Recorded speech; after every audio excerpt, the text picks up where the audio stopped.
Hi అండి. ఈరోజు నేను మీకు ఒక డిఫరెంట్ కర్రీ చేసి చూపిస్తాను. చాలా చాలా బాగుంటుంది. ఎక్కడో రేరుగా ఎవరో ఒకళ్ళు చేస్తారు కానీ ఎవరో చేసుకోరు, చాలా తక్కువగా చేసుకుంటారు ఇలాగా. ఇప్పుడు మనందరికీ తెలిసిందే కదా, వర్షాకాలం బీరకాయలు చాలా ఫ్రెష్గా వస్తాయి. బీరకాయ ఎంత తింటే అంత మంచిది. ఎందుకంటే ఇప్పుడు పురటాలకు కానీ, దెబ్బలు తగిలిన వాళ్ళకి కానీ, ఎవరికైనా ఆపరేషన్ చేసిన వాళ్ళకి కానీ ప్రతి ఒక్కరు కూడా పచ్చిమ కూర వండడం అంటే ఫస్ట్ బీరకాయ అంటారు కదండి. బీరకాయ చాలా ఒంటికి చలవ, తర్వాత కళ్ళకి కూడా చాలా మంచిది. టోటల్గా బీరకాయ తింటే మంచిది కదండి. అయితే ఇప్పుడు నేను చక్కగా నువ్వు పొడి వేసి దీన్ని ఫ్రై చేస్తాను. బీరకాయ ఫ్రై అంటే దీన్ని బీరకాయ నువ్వు కారం అంటారు.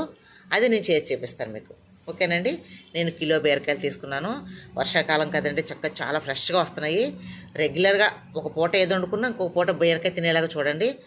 ఆకుకూరలు కానీ, ఇలాంటి బీరకాయలు కానీ, ఇలాంటి వర్షాకాలంలో మనం నాన్ వెజ్లు పక్కన పెట్టేసి ఆ మధ్య మధ్యలో అప్పుడప్పుడు చేపలు తినండి. చికెన్లు, మటన్లు పక్కన పెట్టేసి ఇలాంటి కూరలు తింటే చాలా మంచిది.